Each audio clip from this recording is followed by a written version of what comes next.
കേരള സർവകലാശാലയിലെ നാടകീയ നീക്കങ്ങൾ തുടരുകയാണ്. നിലപാട് കടുപ്പിക്കുന്നു സിൻഡിക്കേറ്റ്. രജിസ്ട്രാറെ തിരിച്ചെടുക്കാനുള്ള ഉത്തരവ് ഇപ്പോൾ സിൻഡിക്കേറ്റ് പുറത്തിറക്കിയിരിക്കുന്നു എന്നുള്ളതാണ്. ഇന്ന് തന്നെ ചുമതലയെടുക്കാനുള്ള നിർദ്ദേശമായിരുന്നു. അതിന്റെ അടിസ്ഥാനത്തിൽ 4:30 രജിസ്ട്രാർ അനിൽകുമാർ യൂണിവേഴ്സിറ്റി ചുമതല ഏറ്റെടുത്തു എന്നാണ് അറിയുന്നത്. ഷഫീദ് റാവുത്തർ വിവരങ്ങളുമായി. ഷഫീദ്, എന്തൊക്കെയാണ് വിവരങ്ങൾ?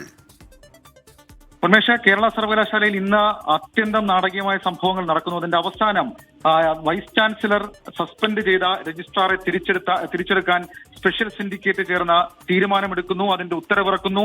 ഇന്ന് തന്നെ ചുമതലയെടുക്കാൻ രജിസ്ട്രാർക്ക് നിർദ്ദേശം നൽകി 4:30 രജിസ്ട്രാർ പ്രൊഫസർ അനിൽകുമാർ യൂണിവേഴ്സിറ്റിയിൽ എത്തി ചുമതലയെടുത്തു എന്നുള്ളതാണ് ഏറ്റവും പ്രധാനപ്പെട്ട കാര്യം. ഈ യുദ്ധത്തിന്റെ അതല്ലെങ്കിൽ കേരള സർവകലാശാലയിൽ നടക്കുന്ന നാടകീയ നീക്കങ്ങളുടെ തുടക്കം അത് ഭാരതാംബ വിവാദമാണ്. സ്പെഷ്യൽ സിൻഡിക്കേറ്റിനടക്കം പ്രത്യേക യോഗം ചേർന്ന തീരുമാനമെടുക്കുന്നതിലടക്കം സംസ്ഥാന സർക്കാർ രാജ്ഭവനെതിരെ അടക്കം നിലപാട് കടുപ്പിച്ചു എന്നുള്ളത് വ്യക്തമാണ്. മാത്രമല്ല, വൈസ് ചാൻസലർ എടുത്ത ഒരു തീരുമാനത്തെ സിൻഡിക്കേറ്റ്, അത് നേരത്തെ തന്നെ പറഞ്ഞതാണ്, സിൻഡിക്കേറ്റ് ഒരു സ്വതന്ത്ര ബോഡിയാണ്.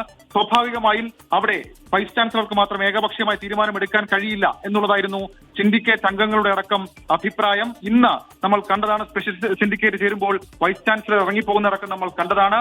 പകരം ചെയറിന് ഒരു താൽക്കാലിക ചുമതല നൽകി ആ ചെയർ കൊണ്ടുപോകുന്നതടക്കം ഇന്ന് കണ്ടതാണ്. അങ്ങനെ ആ നാടകീയ നീക്കങ്ങൾക്കൊടുവിൽ ഭാരതാംബ കാവിക്കൊടി ഏന്തിയ ഭാരതാംബ വിവാദത്തിൽ കേരള സർവകലാശാല ആസ്ഥാനത്ത് നടന്ന പരിപാടി രജിസ്ട്രാർക്ക് വീഴ്ച പറ്റിയെന്ന് പറഞ്ഞ സസ്പെൻഡ് ചെയ്ത രജിസ്ട്രാറെ സിൻഡിക്കേറ്റ് തിരിച്ചെടുക്കുമ്പോൾ അതൊരു രാഷ്ട്രീയ വിഷയമായി കൂടി മാറുന്നുണ്ട്. അതിനൊക്കെ അപ്പുറത്തേക്ക് ഈ തീരുമാനം വളരെ പെട്ടെന്ന് എടുത്ത് അത് നടപ്പാക്കി എന്നുള്ളതും ഏറ്റവും പ്രധാനപ്പെട്ട കാര്യം. അത് സ്വാഭാവികമായും സർക്കാരും അതേപോലെ തന്നെ സിൻഡിക്കേറ്റും വൈസ് ചാൻസലർക്കും കൂടാതെ രാജ്ഭവനടക്കം ഒരുപക്ഷെ ഗവർണർക്കടക്കം ചാൻസലറായ ഗവർണർക്കടക്കം നൽകുന്ന ഒരു മുന്നറിയിപ്പായി കൂടി നമുക്കിതിനെ കണക്കാക്കാൻ കഴിയും. ഇത് രാജ്ഭവൻ ഏത് രീതിയിൽ വിലയിരുത്തും, ചാൻസലർ ഏത് രീതിയിൽ ഇതിനെ കാണും, മാത്രമല്ല ഈ കഴിഞ്ഞ ദിവസങ്ങളിൽ നടന്ന കൂടിക്കാഴ്ചയിലടക്കം രാജ്ഭവൻ സൂചിപ്പിച്ച ചില കാര്യങ്ങളുണ്ട്. അതൊക്കെ എങ്ങനെ അവർ പിന്നീട് വ്യാഖ്യാനിക്കപ്പെടുമെന്നുള്ളത് ഏറ്റവും ശ്രദ്ധേയമായിട്ടുള്ള കാര്യം. ഏതായാലും ഭാരതാംബ വിവാദത്തെ ചൊല്ലി വീഴ്ചകൾ ചൂണ്ടിക്കാട്ടി വൈസ് ചാൻസലർ രജിസ്ട്രാർ അനിൽകുമാറിനെ സസ്പെൻഡ് ചെയ്യുന്നു.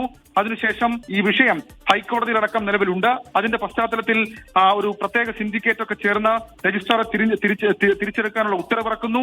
രജിസ്ട്രാറോട് 4:30 തന്നെ ഇത് ചുമതല ഏറ്റെടുക്കണമെന്ന് പറയുന്നു. അങ്ങനെ സിൻഡിക്കേറ്റിന്റെ സാന്നിധ്യത്തിൽ ഇന്ന് 4:30 രജിസ്ട്രാറായിട്ടുള്ള പ്രൊഫസർ അനിൽകുമാർ യൂണിവേഴ്സിറ്റിയിലെടുത്ത് ചുമതല ഏറ്റെടുത്തു എന്നുള്ളതാണ് ഈ മിനിറ്റിൽ വരുന്ന ഏറ്റവും പ്രധാനപ്പെട്ട വിവരം. ഉന്മേഷ്, രജിസ്ട്രാർ ഇപ്പോൾ കേരള യൂണിവേഴ്സിറ്റിയിലെത്തി ചുമതല ഏറ്റെടുത്തിരിക്കുകയാണ്. അങ്ങനെ വീണ്ടും അവിടെ പോര് മുറുകുന്നു. സിൻഡിക്കേറ്റ് ഉത്തരവിറക്കി.